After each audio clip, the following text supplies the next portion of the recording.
ലോകത്തിന്റെ പല കേന്ദ്രങ്ങളിലും കനത്ത സംഘർഷവും യുദ്ധവുമെല്ലാം വ്യാപിച്ചിരിക്കുന്ന വാർത്തയാണ് ഇന്ന് പ്രഭാതം മുതൽ വരുന്നത്. ചെറിയൊരു ഇടവേളയ്ക്ക് ശേഷം അമേരിക്ക ഇറാനെ ശക്തമായി ആക്രമിച്ചിരിക്കുന്നു. 13 ദിവസം നീണ്ടുനിന്ന ആക്രമണത്തിന് ശേഷം അമേരിക്ക ഏകപക്ഷീയമായി ആക്രമണം നിർത്തിയെന്ന് പ്രഖ്യാപിച്ചതായിരുന്നു. എന്നാൽ കഴിഞ്ഞ ദിവസം വീണ്ടും അമേരിക്ക ഇറാന്റെ തന്ത്രപ്രധാനമായ കേന്ദ്രങ്ങളിൽ ആക്രമണം നടത്തിയിരിക്കുന്നു.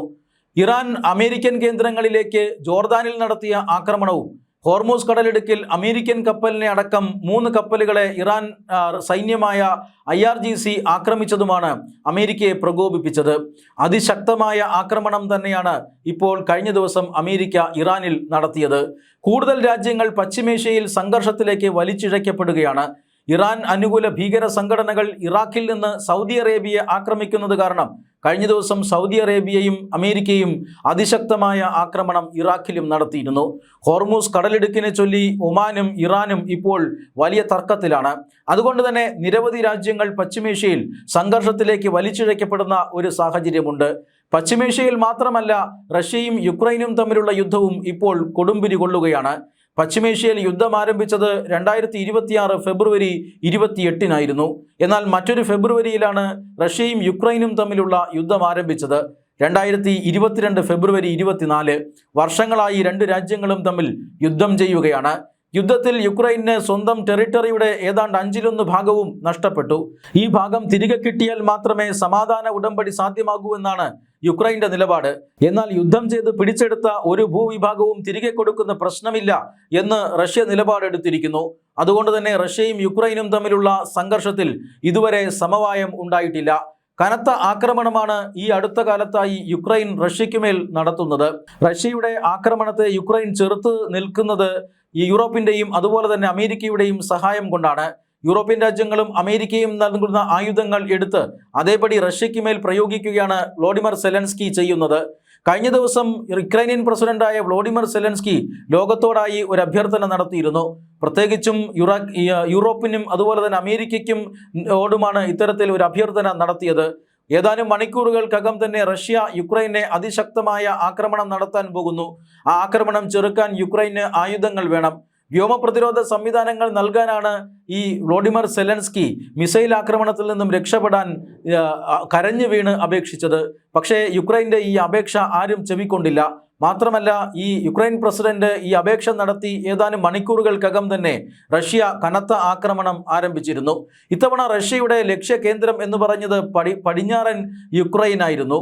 കിഴക്കൻ യുക്രൈനിലും തെക്കൻ യുക്രൈനിലും ഇതിനോടകം തന്നെ കനത്ത ആക്രമണം റഷ്യ നടത്തിയിട്ടുണ്ട്.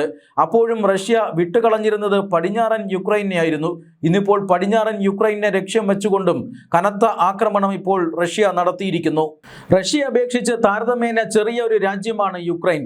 ഒരു കാരണവശാലും റഷ്യയുടെ സൈനിക ശക്തിക്ക് മുന്നിൽ പിടിച്ചു നിൽക്കാൻ യുക്രൈന് കഴിയുമായിരുന്നില്ല. എന്നാൽ അമേരിക്കയും യൂറോപ്യൻ രാജ്യങ്ങളും കൈയയച്ച് യുക്രൈനെ സഹായിച്ചു കൊണ്ടിരിക്കുകയാണ്. റഷ്യയെ ഉപരോധങ്ങൾ കൊണ്ട് ബുദ്ധിമുട്ടിക്കുകയും ചെയ്യുന്നു. റഷ്യയ്ക്ക് വലിയ തോതിലുള്ള സാമ്പത്തിക ഉപരോധമാണ് ഈ യൂറോപ്യൻ രാജ്യങ്ങളും അതുപോലെ തന്നെ അമേരിക്കയും അടിച്ചേൽപ്പിച്ചിരിക്കുന്നത്. അവർക്ക് എണ്ണ വിൽക്കാൻ കഴിയാത്ത ഒരു സാഹചര്യം വന്നു. അവരുടെ കച്ചവടം പൂർണ്ണമായും നിന്നുപോകുന്ന ഒരു സാഹചര്യം വന്നു. ഡോളറിലുള്ള വ്യാപാരങ്ങൾ സാധ്യമാകാത്ത ഒരു സാഹചര്യവും ഉണ്ടായി. എന്നാൽ ഇതിനെ നേരിടാൻ അവർ കൂട്ടുപിടിച്ചത് ഇന്ത്യയായിരുന്നു. റഷ്യയുടെ എണ്ണ ഭൂരിഭാഗവും ഇപ്പോൾ ഇന്ത്യയിലേക്കാണ് ഒഴുകിക്കൊണ്ടിരിക്കുന്നത്. മാത്രമല്ല, ഡോളറിനെതിരായിട്ടുള്ള അല്ലെങ്കിൽ റഷ്യയുടെ റൂബിളിലോ അതുപോലെ തന്നെ ഇന്ത്യൻ രൂപയിലുമാണ് ഇപ്പോൾ പെട്രോളിയം ഇടപാടുകൾ റഷ്യയും ഇന്ത്യയും തമ്മിൽ നടക്കുന്നത്. ലോകത്തിലെ തന്നെ ഏറ്റവും വലിയ 2ാമത്തെ ഓയിൽ കൺസ്യൂമറാണ് ഇന്ത്യ. അതുകൊണ്ട് തന്നെ കെട്ടിക്കിടക്കുന്ന എണ്ണ ഈ റഷ്യയുടെ വിപണിയിൽ നിന്നും എടുത്തു മാറ്റാൻ ഇന്ത്യക്ക് സാധിച്ചിട്ടുണ്ട്. അത്രമാത്രം വലിയ അളവിലാണ് റഷ്യ ഈ ഇന്ത്യയിലേക്ക് എണ്ണ കയറ്റുമതി നടത്തിയത്. കഴിഞ്ഞ ഏതാനും ദിവസങ്ങൾക്ക് മുമ്പ് കനത്ത ഡ്രോൺ ആക്രമണം യുക്രൈൻ റഷ്യയ്ക്ക് നേരെ നടത്തിയിരുന്നു. ഇത് റഷ്യയെ വല്ലാതെ പ്രകോപിപ്പിച്ചിട്ടുണ്ട്. റഷ്യയുടെ എണ്ണപ്പാടങ്ങൾക്ക് നേരെയും റിഫൈനറികൾക്ക് നേരെയുമാണ് യുക്രൈൻ തന്ത്രപ്രധാനമായ ആക്രമണം നടത്തിയത്. യുക്രൈൻ്റെ കയ്യിലുള്ള ദീർഘദൂര ഡ്രോണുകൾ ഉപയോഗിച്ചായിരുന്നു ആക്രമണം. റിഫൈനറികൾ തകർന്നതോടുകൂടി അല്ലെങ്കിൽ റിഫൈനറികൾക്ക് കേടുപാടുകൾ പറ്റിയതോടുകൂടി റഷ്യയിൽ അതീവ ഗുരുതരമായ എണ്ണക്ഷാമം, ഊർജ്ജ പ്രതിസന്ധി ആരംഭിച്ചു. ക്രൂഡ് ഓയിൽ കയറ്റുമതി ചെയ്യുന്ന ഒരു രാജ്യത്തിന് എണ്ണ പ്രതിസന്ധി ഉണ്ടാകുന്നത് വളരെ വിചിത്രമായ ഒരു കാര്യമായിരുന്നു. റഷ്യയിൽ വാഹനങ്ങളിൽ ഉപയോഗിക്കുന്നത് ഗ്യാസോലൈൻ എന്ന പെട്രോളിയം ശുദ്ധീകരിച്ച് ഉപയോഗിക്കുന്ന ഒരു പെട്രോളിയം ഉൽപ്പന്നമാണ്. അതുകൊണ്ട് തന്നെ ഈ ഗ്യാസോലൈൻ ക്ഷാമം റഷ്യയിൽ വലിയ രീതിയിൽ അനുഭവപ്പെട്ടു. വാഹനങ്ങൾ പെട്രോൾ പമ്പിന് മുന്നിൽ ദീർഘകാലം കിലോമീറ്ററോളം ക്യൂ കിടക്കുന്ന സാഹചര്യമുണ്ടായി. മറ്റുള്ള ആർക്കും ഇന്ധനം ലഭിക്കാത്ത ഒരു സാഹചര്യമുണ്ടായി. അതുകൊണ്ട് തന്നെ ആ സമയത്ത് ആ പ്രതിസന്ധിയിലും റഷ്യയ്ക്ക് കൂട്ടായി മാറിയത് ഇന്ത്യ ആയിരുന്നു. ഇന്ത്യക്ക് ഇപ്പോൾ വലിയ രീതിയിലുള്ള റിഫൈനറി കപ്പാസിറ്റി ഉണ്ട്. 2014 ശേഷം ഇന്ത്യൻ റിഫൈനറികളുടെ കപ്പാസിറ്റി വർദ്ധിപ്പിക്കുന്നതിൽ നരേന്ദ്രമോദി സർക്കാർ വലിയ ഒരു ചുവടുവയ്പ്പാണ് നടത്തിയത്. ഇത് ആ സർക്കാരിൻ്റെ ദീർഘദർശിത്വം ഇപ്പോൾ വളരെയധികം പ്രകടമാക്കുന്നുണ്ട്.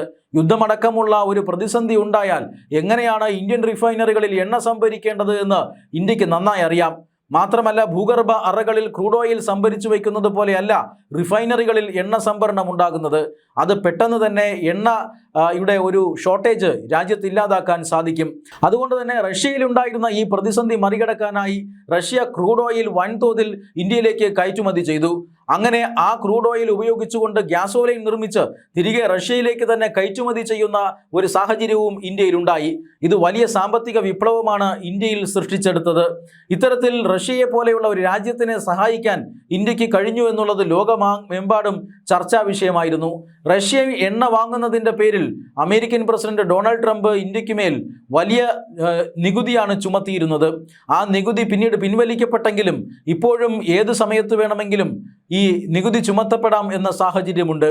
എന്നാൽ ഇന്ത്യ കയറ്റുമതിയും ഇറക്കുമതിയുമെല്ലാം വൈവിധ്യവൽക്കരിച്ചുകൊണ്ട് അമേരിക്കയല്ല ഏതു രാജ്യവും വ്യാപാര ബന്ധത്തെ ഉപയോഗിച്ച് ഭീഷണി മുഴക്കിയാൽ മറികടക്കാൻ കഴിയുമെന്ന് ഇന്ത്യ കരുതുന്നുണ്ട്. അതുകൊണ്ട് തന്നെ ലോകത്തിലെ വൻപൻ ശക്തികൾ ഉപരോധത്തിന് സമാനമായ ചുങ്കം ചുമത്തിയിട്ടും ഇന്ത്യ പിടിച്ചു നിന്നു. ഇങ്ങനെ റഷ്യയുമായി സഹകരിക്കുന്ന എല്ലാ രാജ്യങ്ങളോടും യൂറോപ്പും അമേരിക്കയും ഒരു പ്രതികൂല നിലപാടാണ് സ്വീകരിക്കുന്നത്. ഈ പ്രതികൂല സാഹചര്യങ്ങളെയെല്ലാം മറികടന്നുകൊണ്ടാണ് റഷ്യ ഇപ്പോഴും പിടിച്ചു നിൽക്കുന്നത്. എന്നാൽ എത്ര കാലം യുക്രൈനിന് അത് സാധിക്കുമെന്നത് സംശയമാണ്.